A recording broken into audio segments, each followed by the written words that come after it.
are gonna do a little gluten and dairy-free chip taste test. Are you ready? Ready.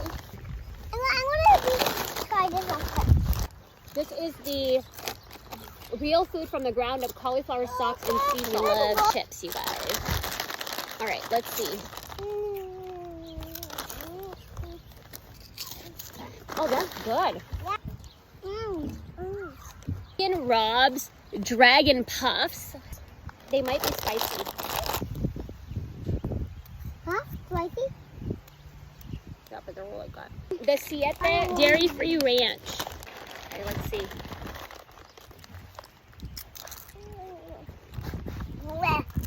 Not your jam.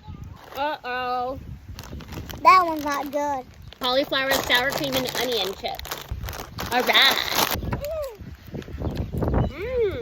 This one's good. This one could be good. Siete grain-free tortilla and dairy-free fuego. It's barbecue, yeah.